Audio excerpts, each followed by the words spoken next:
Buenos días, chicos, chicas del grado de quinto de secundaria del área de Persona, Familia y Relaciones Humanas. El día de hoy vamos a trabajar el tema sobre planificación familiar y quien se lo dará es Miss Yoconda. Nos dicen que la planificación familiar es el derecho de toda persona a decidir de manera libre y a la vez responsable sobre el número de hijos, hijas y el momento en que los tendrá, así como a recibir información sobre el tema y los servicios necesarios. Este derecho es independiente del sexo, de la edad y el estado social o legal de las personas. Planificación familiar es un programa de consejería que se le brinda a todas las pacientes y los pacientes, tanto a varones como mujeres en edad fértil. Información, educación y guía en la aplicación de métodos anticonceptivos para sus necesidades y preferencias, así como contribuir a la disminución de gestaciones no deseadas. En ella se dará la consejería y se explicará todos los métodos anticonceptivos que existen y los efectos secundarios que alguno de ellos pueda ocasionar. Luego de una evaluación, el profesional de la salud indicará el método anticonceptivo que corresponda. La planificación familiar repercute en el ámbito emocional, económico y social de una familia. Por ejemplo, en el ámbito emocional, porque con un hijo o hija planificado, la pareja se proyecta en qué momento será padre o madre. Además, tener la madurez necesaria para tan importante decisión. En el ámbito económico, porque un hijo o una hija trae necesidades que deben ser cumplidas por papá y mamá. En el ámbito social, ante una familia planificada, se podrá disminuir la pobreza, el analfabetismo, etc. Entonces, entraremos a ver qué es la planificación familiar. Fíjense, nos dicen que es la decisión informada y voluntaria, ¿no? Es la decisión informada y voluntaria para elegir cuántos, cuándo y cada cuánto tiempo tener hijos o hijas. Además, se brinda la posibilidad de elección de los métodos anticonceptivos que se considere pertinente para lograr que la planificación sea exitosa. La planificación familiar también contempla la educación sexual. Aquí se está recibiendo orientación, ¿no? Fíjense. Contempla la educación sexual, la prevención y el tratamiento de las infecciones de transmisión sexual, el asesoramiento antes de la concepción y durante el embarazo, así como el tratamiento de la infertilidad, ¿no? Entonces, para eso nos sirve desarrollar la planificación familiar. Bien, seguimos. La importancia de la planificación familiar. Veamos por qué es importante, qué ventajas nos trae cuando planificamos, ¿no?, nuestra familia. La primera característica es que se reduce la mortalidad infantil. Cuando se planifica, una de las ventajas es la reducción de la mortalidad infantil. ¿Qué nos dice la reducción de la mortalidad infantil? Sobre todo en menores de 1 año debido a problemas de salud en la madre, al tener embarazos muy seguidos, ¿no?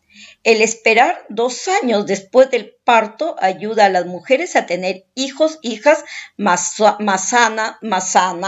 sanos y contribuye a aumentar la supervivencia infantil en un 50%. Entonces, la planificación familiar disminuye la mortalidad infantil.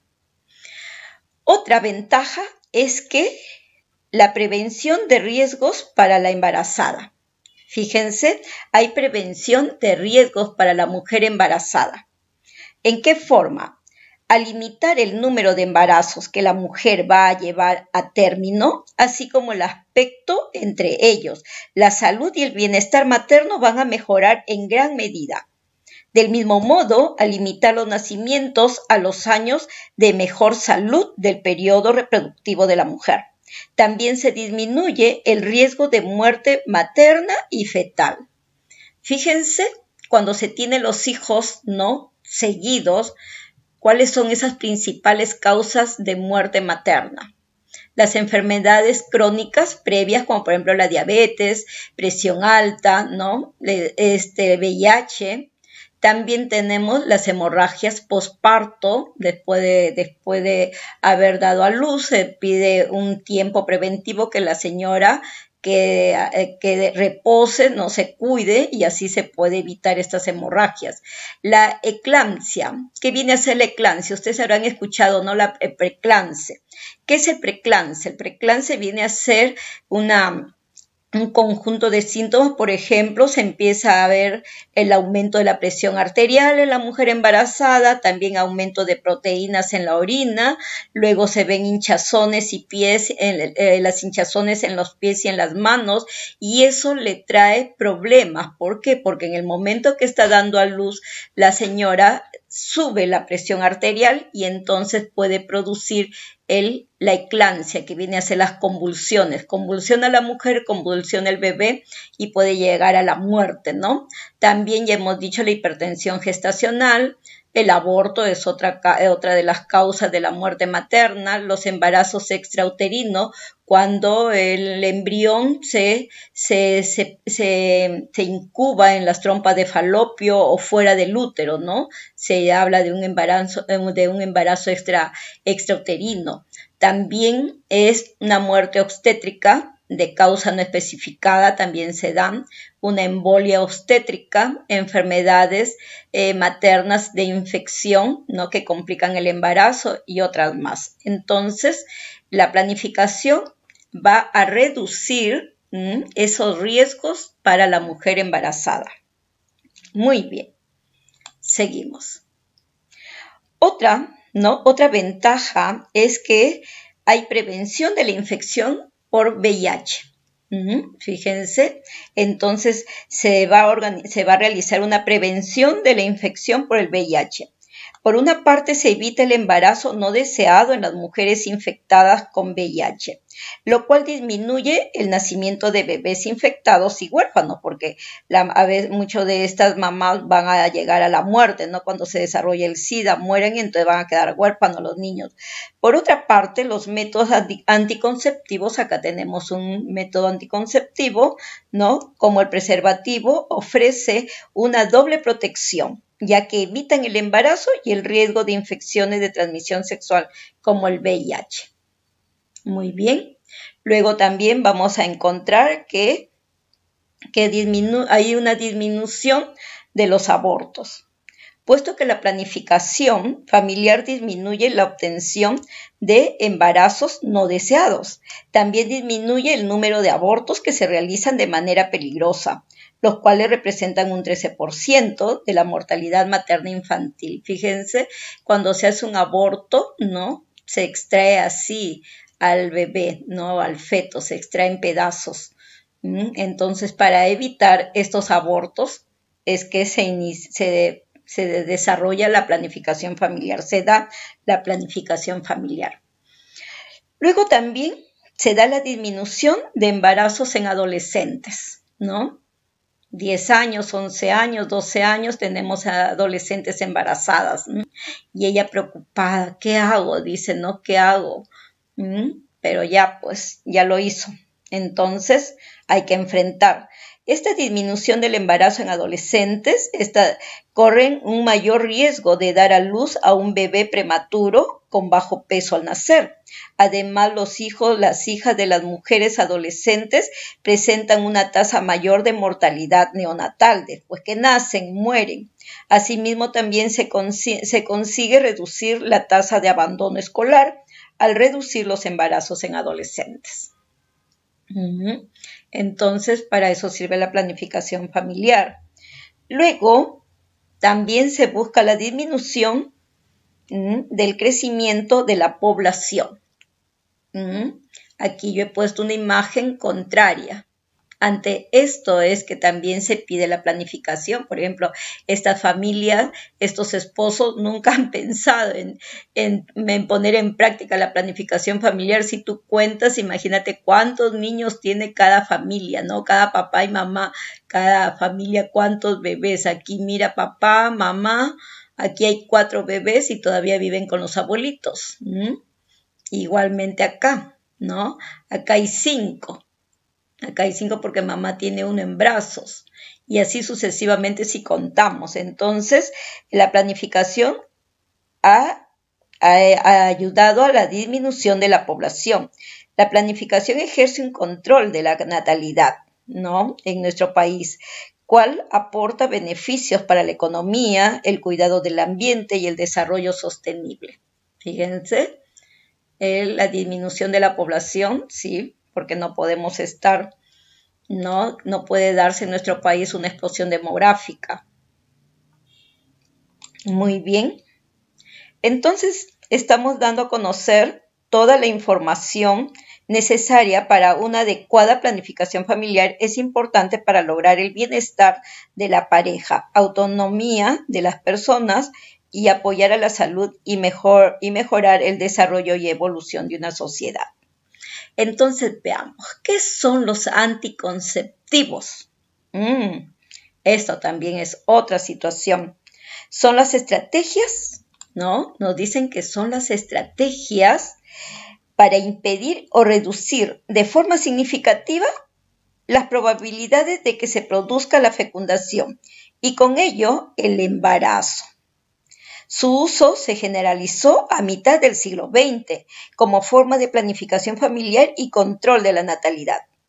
Existen varios tipos de anticonceptivos que se pueden clasificar en función de su composición y mecanismos de acción, ¿no? Entonces, fíjense, aquí tenemos condones, tenemos anillos, ¿no?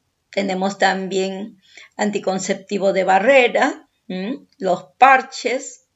¿Ven? Acá tenemos los DIU, las píldoras, que vamos de aquí a trabajar uno por uno.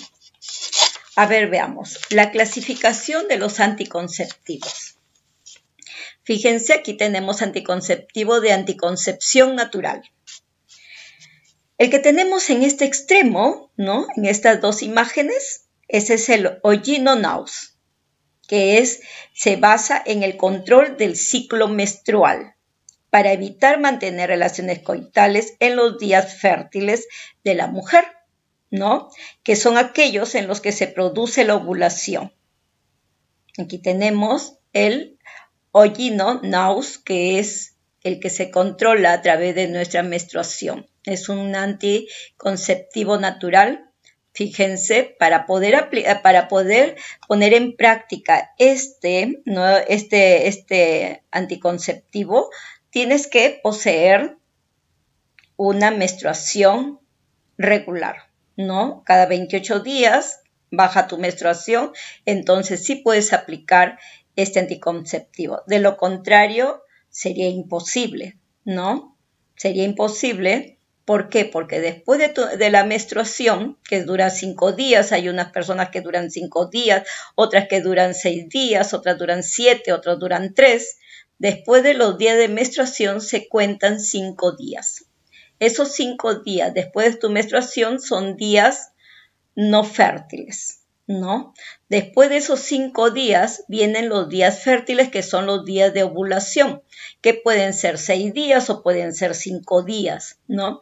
Y pasados esos días fértiles, como se saben, como nosotros podemos saber si estamos en nuestros días fértiles, porque la mujer cuando va al baño ya orinó y se seca, entonces en el papel higiénico queda un moco, ¿no? Un moco blanco y entonces si existe ese moco blanco, estás en tus días fértiles, pero no sabes qué día será, si es el primer día, el segundo, el tercero, el cuarto, no lo conoces, ¿no? Entonces después de esos días fértiles vienen los días no fértiles, pero ¿no? Esta explicación te lo tiene que dar el ginecólogo o la ginecóloga, el responsable de la salud, ¿Por qué? Porque en primer lugar ya hemos dicho que lo que tiene que hacerse es regularizar la menstruación, nuestra menstruación. Muy bien. Luego tenemos otro anticonceptivo que es el coito interrupto, ¿no? Que coloquialmente conocido como marcha atrás. Consiste en evitar la eyaculación dentro de la vagina, ¿no? Por eso es que he puesto sácalo, stop. Entonces, es una manera, ¿no?, de anticoncepción, pero no es recomendable porque no tiene nada de seguridad. Ya se ha dicho siempre que este coito interruptus no tiene nada de seguridad. Muy bien, seguimos. El método de barrera, ¿no? Se trata de anticonceptivos que evitan la llegada de los espermatozoides al óvulo de forma física. El más conocido es el preservativo de uso masculino. Por ejemplo, aquí tenemos el preservativo de uso masculino, ¿no? Que llamado también condón.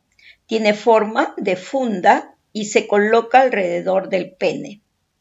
Luego tenemos el preservativo femenino. Esto existe, pero acá en el Perú no se usa, ¿no? No tiene mucha acogida. Es similar al condón masculino, pero con un anillo rígido ancho para evitar que resbale por el orificio vaginal. No se coloca por la vagina y es el que recibe allí el esperma. Y luego tenemos el diafragma. Fíjense, este es un diafragma. Este diafragma es un capuchón de goma que se coloca en la vagina y obstruye el orificio del cuello del útero, evitando así el paso de los espermatozoides. Se puede usar varias veces si se cuida bien, ¿no? Miren este, que es el diafragma. Se coloca, ya hemos dicho, en la vagina, que obstruye, aquí lo estamos viendo, ¿no?, obstruye el paso de los espermatozoides. Muy bien, allí tenemos el método de barrera. Otro método de barrera es la esponja vaginal. Esta esponja vaginal es como una espuma, ¿no?, de poliuretano que se coloca en la entrada del cervix y que absorbe el semen y libera espermicidas, ¿no? No es muy recomendable porque puede producir, ¿no?, irritación, fíjense, no es recomendable, pero también se usa la esponja vaginal. Y luego tenemos los dispositivos intrauterinos, ¿no?, llamado DIU también. El más conocido es la T de cobre. Estos son las T de cobre, son las formas de las T de cobre. El ginecólogo lo coloca en el interior del útero y es de carácter permanente. Ahora el Ministerio de Salud ha recibido, ¿no?, estos DIU. Antes se colocaba la mujer por 2 años, 3 años. Ahora dice que ha llegado un DIU que dura más de 5 años, ¿no? Y así se puede colocar y se evita tener los hijos que no se desean. Bien, luego tenemos los anticonceptivos hormonales. Estos son los métodos anticonceptivos más utilizados en la mujer. Se componen de versiones sintéticas de las hormonas sexuales femeninas como los estrógenos y la progesterona. A ver, veamos la primera, las pastillas o píldoras anticonceptivas. Aquí las tenemos. Se trata de un anticonceptivo en forma de pastillas que deben tomarse diariamente por vía oral, principalmente en las noches. Las píldoras anticonceptivas se componen de estrógenos y gestágenos principalmente. Luego tenemos los anticonceptivos inyectables. Anticonceptivos hormonales inyectables también se denominan, ¿no? Se trata de consiste en una inyección de hormonas por vía intramuscular. Su duración es de 1 mes, 3 meses, en función de la dosis hormonal. Allí tenemos, ¿no?, los anticonceptivos inyectables. Luego tenemos los parches anticonceptivos. Fíjense, se trata de pequeños parches colocados en la piel que van liberando de forma continuada la dosis hormonal.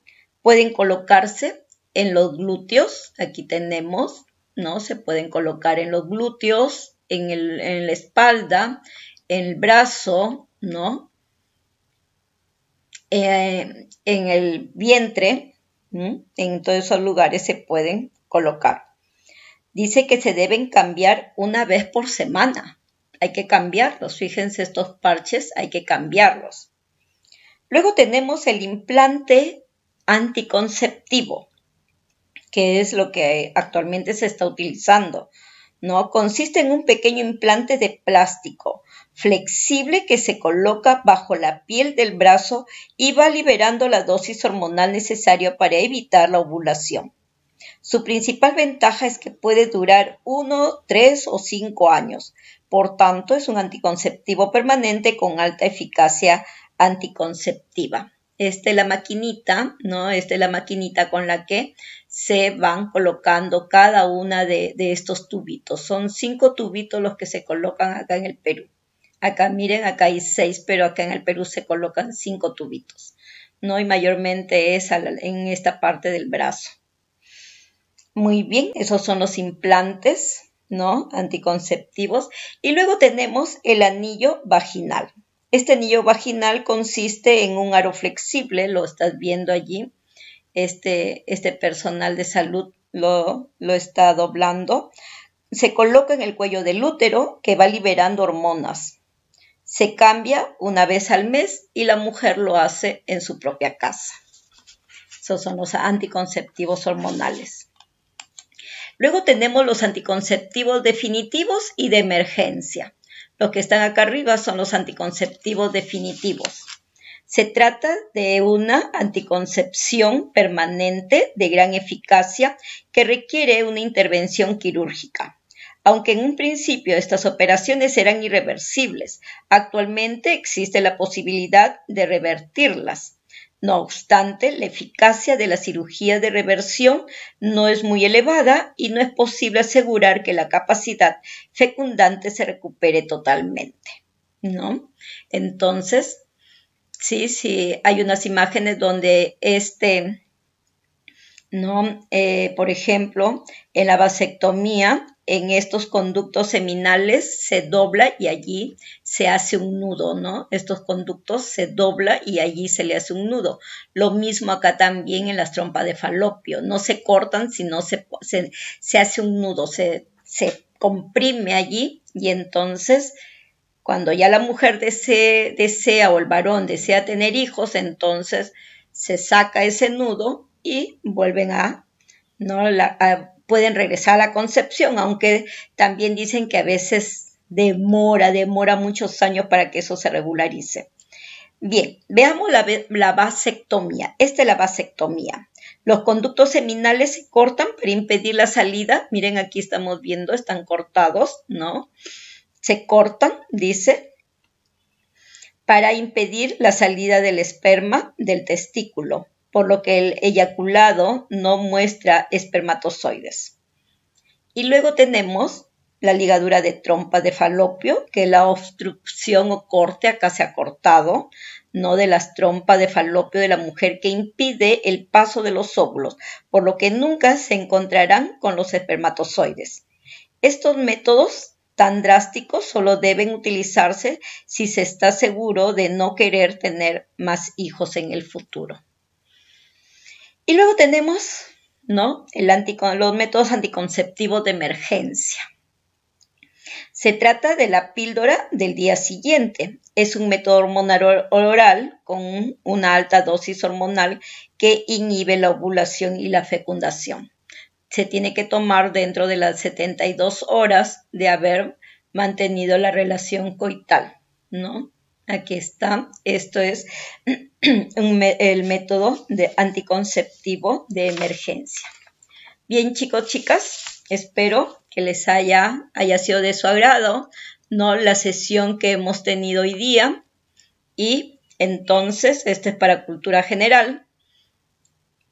Muchas gracias por su atención, ¿no? Cuídense mucho. Hasta pronto.